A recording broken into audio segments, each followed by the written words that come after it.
Hey guys, I'm just going to review my foundations. These are all my foundations. I believe 16, 3, 6, 9, 12, 14, 15, 16, 17. Okay, about 17 foundations that I have. And these are my most grabbed ones. If I've tried another brand and it's not here, it's probably because I don't like them. And I'm actually filming this on the same day as I filmed my concealer reviews, and honestly, why not? So just gonna take a quick moment. Please smash that subscribe button. I would gladly appreciate it. So let's go on and see this review. Let's see. So this is the Laura Mercier in the Flawless Fusion Ultra Longwear Foundation in the shade Tawny 4W 1.5. Actually, I have two.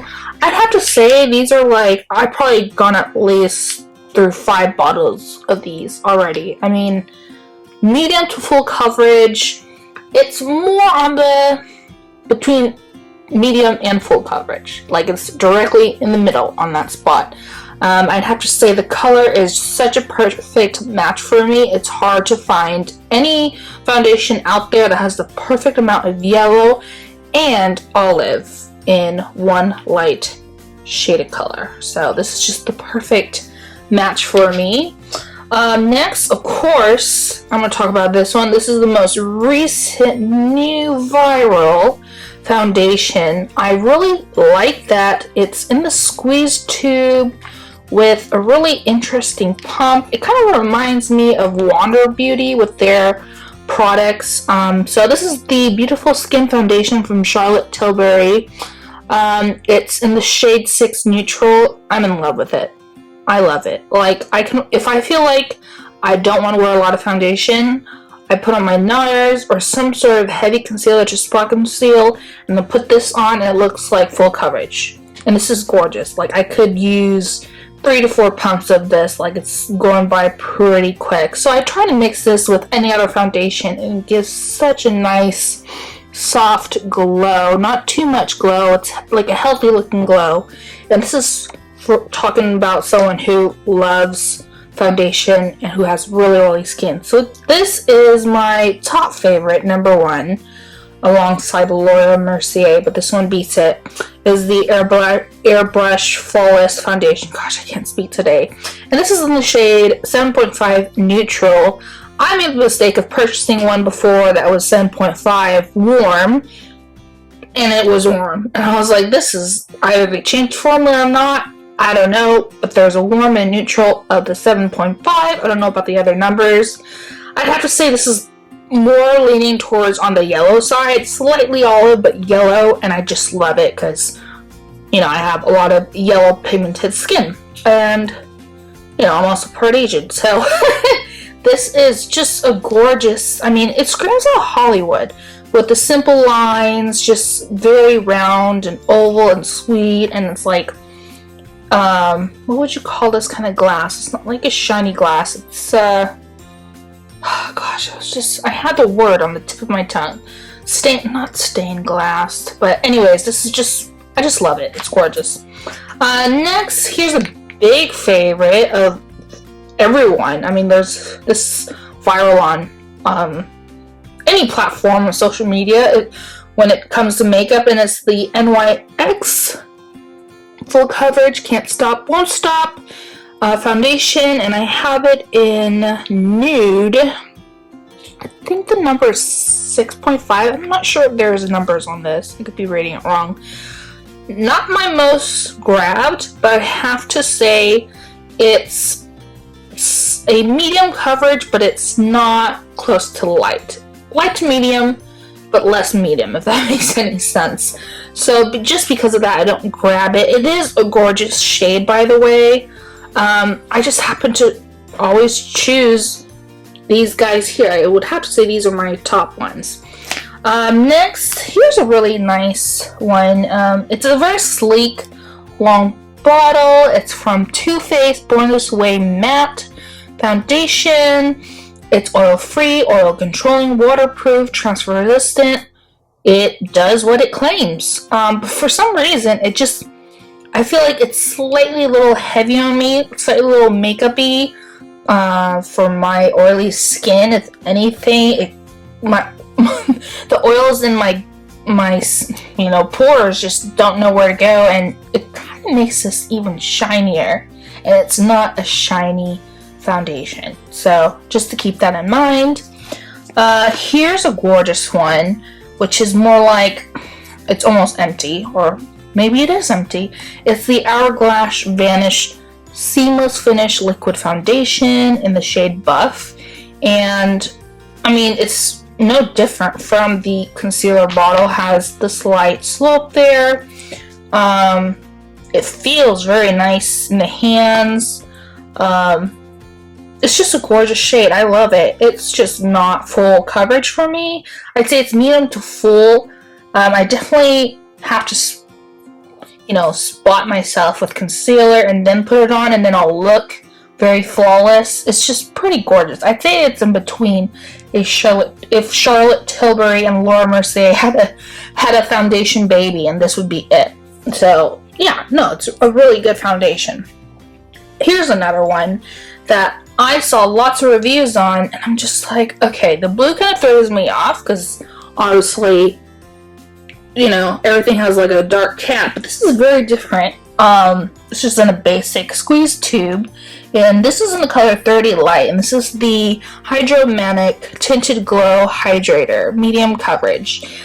This is awesome if you don't want to wear foundation. If you're gonna go swimming, and you want to look natural, this will stay on. I feel like it's waterproof in ways. It looks very hydrating. So if you have dry skin, this was probably your top 3, honestly. If you have oily skin, this is perfect for those people who have oily skin and want medium. Well, actually, if they want light to medium coverage, this is your pick. Okay, right here. Now this is, I don't see a lot of reviews on this, but this is the Burberry foundation. I was intrigued by the way it looks. I'm like, where's all the foundation? But really, it's just a huge cap, not necessary. I'm like struggling to, hold on.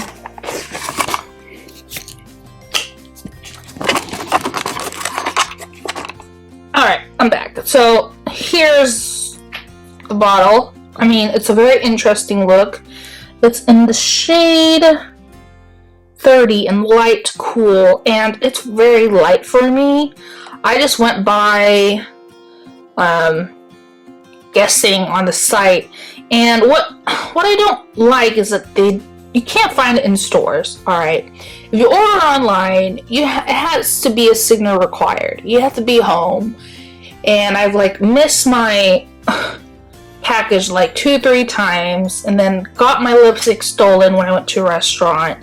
It's just ridiculous, but I love the brand. I wish people talked more about Burberry. Gosh, I love their lipsticks. I'm surprised no one is really talking about them. If they are, I haven't seen the review. So I have to say this is very light coverage. I believe this is the matte formula, and honestly, it's actually pretty similar to this gorgeous one here. Gosh, I don't remember this brand, but this is the number 3. Gosh, what is this brand? It's like one of those very popular Chinese gorgeous packaging. Like, I don't know, I'm speechless just looking at it. I know it's a little dirty, but the coverage on both of these are very same. It's very light. It looks very pigmented. I mean, interesting packaging. This feels really heavy and rich. I mean, this is heavier than the bottle itself. The bottle is very light, but it's gorgeous. But I just wish it had more coverage to these guys, because these are light, so that's interesting to see. This is also light, but has more coverage than those two, and it's Giorgio Armani Luminous Silk. This is pretty expensive. I mean, all the foundations here are pretty up there, but this one, it feels nice. I wouldn't compare it with its concealer. Sorry, it's my dog in the background trying to use the doggy door. But actually, I'm looking over here with the Pat McGrath. I'm shocked that Pat McGrath foundation is pretty much light. I mean, you have to really cake it on with this foundation to get it to medium. Thank God she made a concealer that is actually full coverage, but I just feel like there's not enough in the bottle or the tube to begin with. But these are very similar. I really like these for luxury foundations. What is it, Daisy? Go ahead, jump! Sorry, my dog had to go outside to go potty. So, oh wow, I got 3 NARS here. Yeah, these are pretty interesting. I stopped using it for a while, but I actually used a lot of this one. This one is the Natural Radiant Longwear Foundation in Fiji. It's really nice. It has a nice sheen to it, not shine. Good medium to full coverage. This one, same thing. I mean, all of their stuff is pretty similar. This is Fiji, also light number 5. This is also an all-day luminous weightless foundation. So these two are pretty similar. Just one has more of a matte, one has more of a sheen light to it. I don't grab this as much, but it's still a good foundation. This one, I'm not too big of a fan. I tend to buy foundations as they come out. This is also in Fiji in light 5. This is the soft matte foundation. Honestly, I feel like I have arthritis in my thumbs, and it's such a bee to just squeeze all the product out because it's such a hard plastic. So that's something you gotta keep in mind. Next, we have the new version of her upgraded foundation, Huda Beauty. I actually prefer the old formula. It just goes on smoothly with a brush or a sponge, and this is even thicker, and I can't somehow blend it to make it look flawless. It's just too cakey for me. And then the last one, my all-time, is the Marc Jacobs, which you can't get anymore because they're not in stores anymore. They're not making any beauty products. But this is probably like my 4th or 5th bottle. I'd have to say this was like my everyday. Honestly, it's such a weird... I wish if they were to come back, please bring back the same formula and colors, if anything, more colors. And I would change this to a droplet rather than just like a random, like kind of, hold on, I gotta put it down, like ball stick thing, which doesn't do much because obviously you can tell it gets dirty around the top there. Yeah, not a big fan of that. But the product itself is amazing. So yeah, that's my foundation review. Let me know which one is your favorite, which ones you've tried, which ones you recommend for me to try. Yeah, I'd be open to hearing that. Thanks. Stay tuned. Bye.